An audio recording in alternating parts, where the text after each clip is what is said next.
어제에 이어서 항공소음 문제에 대해서 또 이야기 나눠보겠습니다. 최근 제2공항 대안으로 기존 공항 확장 방안이 거론되면서 이 공항 소음 피해가 또 다른 이슈로 떠오르고 있는데요. 어제 항공소음 피해 주민의 이야기를 들어보신 데 이어서 오늘은 항공소음 전문가를 모시고 대안은 없는지 알아보겠습니다. 박영환 한국항공소음협회장 나오셨습니다. 협회장님 안녕하십니까? 네, 안녕하세요. 네. 자, 이제 본격적으로 이야기를 나누기 전에 제가 두 가지만 여쭤보겠습니다. 이 현재 이 공항 반대 측에서 전문가 역할을 하고 계시잖아요. 네. 어떻게 해서 이 제2공항 문제에 관심을 갖게 되셨나요? 요새는 공항하면 소음이 따라붙는 것 같습니다. 네. 지금 어떻게 보면 검토위가 이제 새로 이제 4월 달에 시작됐는데 그때 한 분이 이제 일신상의 사정으로 빠지게 됐고 제가 이제 참여하게 됐는데 어떻게 보면 제가 김해 신공항도 검증을 하는 위원으로 참여를 했고 네. 또 그다음에 2년 전에 현 고시에 대한 제주공항에 대한 평가도 진행을 했습니다. 그러나 이제 반대 측에서 이렇게 추천을 했다고 해서 저는 반대적인 입장은 아니고 네. 전문가 입장에서 뭐 국민들한테 어떻게 하면 좀 더 효율적인 방법과 자문을 할 수 있을까라는 방법으로 일단 참여하게 됐습니다. 그러니까 객관적인 자료로 객관적인 의견을 주신다는 말씀이시죠? 예, 그러려고 노력하겠습니다. 네, 제가 좀 이런 말씀 드리기가 조심스럽지만 질문을 하나 더 드려야 될 것 같은데 오늘 제2공항 성산읍 추진위원회가 집회를 열었습니다. 이 자리에서 한국항공소음협회 이야기가 나왔는데 혹시 아시는지 모르겠지만 다른 지방공항 용역 수주 과정에서 비리 혐의로 고발된 단체임을 확인했다는 주장을 하고 있어요. 이 주장에 대해서 저는 지금 이야기해 주시죠. 처음 듣는 얘기인데요. 네. 일단 저희 협회는 다른 공항에 대한 용역 평가를 한 적이 없습니다. 그리고 아직까지 저희가 어떤 사람한테도 고발을 당해본 적이 없어서 무엇을 확인하고 이렇게 얘기를 했는지는 제가 오히려 궁금할 따름입니다. 그러면 이제 팩트 체크가 됐네요. 그런 사실은 없다는 말씀을 해주셨죠. 명확하게 없습니다. 네. 그럼 본격적으로 또 질문을 드려보겠습니다.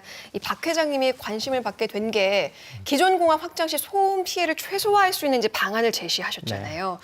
제주공항에서 사용 빈도가 낮은 남북 활주로, 그러니까 바다 방향으로 500m 정도 연장하는 방안인데 이게 얼핏 들어서는 잘 이해가 안 되거든요. 설명을 좀 자세히 해주시죠.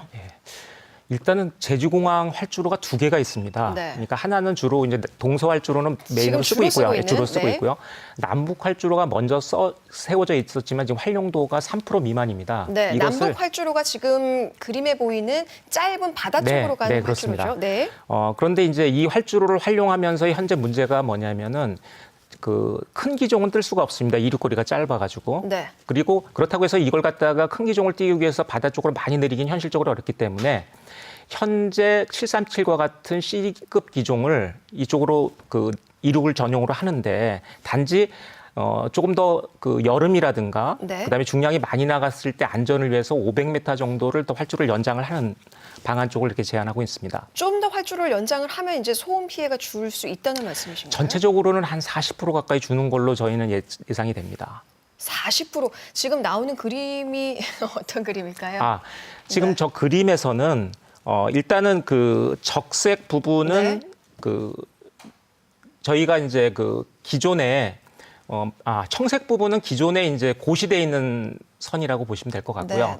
적색 부분이 이번에 이제 만약에 남북으로 90%를 바다 쪽으로 3일 방향으로 이렇게 했을 때 등고선이고요. 그다음에 회색 음영이 실제로 75 웨클이라고 하는 그러니까 소음 대책 지역 안에 포함되는 지역으로서 전체적으로 보면은 한 40% 정도 가옥 대비 40% 정도 주는 걸로 이렇게 나왔습니다. 그러니까 회색 부분의 면적만큼으로 소음의 대책 지역이 지정되는 겁니다. 만약에 그렇게 바꾼다면. 있다는 말씀이시죠. 근데 하지만 지금 이 경우에도 피해를 보는 마을은 분명히 있을 것 같은데요.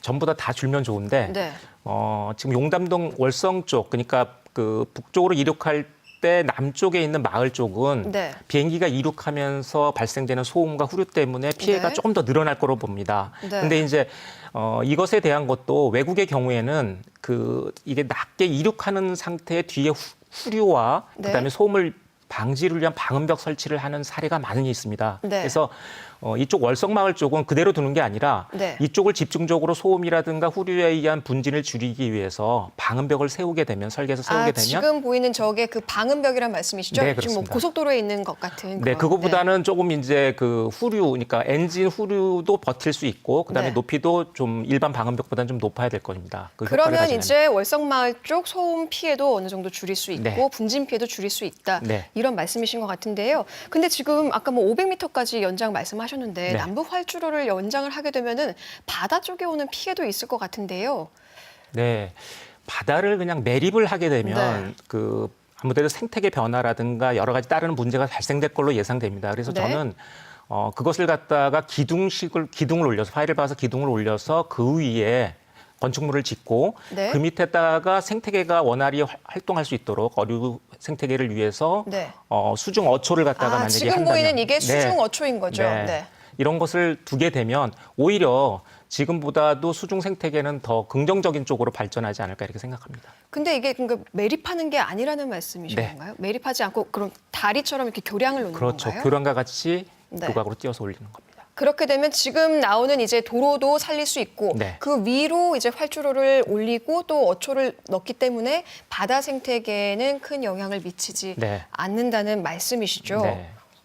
그렇군요. 국토부와 용역진에서 또 ADPI에서 제시한 대안을 검토한 결과 이 공항 소음 등 여러 문제점을 고려하지 않아서 탈락시켰다고 설명을 했습니다. 어제 나온 그 용담동 대책위에서도 그렇게 이해하고 있는데 협회장님 생각은 어떠신가요? 글쎄요, 저는 다른 건 모르겠지만 네. 소음 부분에 있어서 탈락했다라는 거는 뭐 앞서 말씀드리다시피 오히려 줄었는데 탈락시킨 건 이해가 안 되고요. 네. 단지 이제 기상에 대한 부분도 또 이제 집었습니다. 네. 근데 기상에 대한 부분 때문에 사실은 현재도 이륙을 하고 있습니다. 그렇지만 그것을 활주로를 500m를 더 늘린 거고요. 네. 그리고 교차 활주로를 활용을 했을 경우에 유리한 점은 뭐냐면 제주같이 다양한 풍향이 있을 때 그 방향 선택이 넓어진다라는 겁니다. 네. 그렇기 때문에 물론 안전적인 부분에 그러니까 관제에서의 안전적인 부분은 약간 리스크가 있을 수가 있습니다. 하지만 이거는 교육이라든가 어떤 노력으로 개선될 수 있는 거라고 보고요. 그 나머지는 전체적으로 다 긍정적인 쪽의 답이 나오지 않나 이렇게 생각합니다. 네, 아까 말씀하신 풍향 같은 경우에는 오히려 방향을 바꿔서 다양하게 선택할 수가 할 있으니까요. 네. 있기 때문에 좋고 환경 훼손도 최소화할 수 있고 네. 소음도 좀 줄일 수 있다. 네. 이렇게 말씀을 해주셨습니다. 네, 오늘 말씀 고맙습니다. 네, 감사합니다.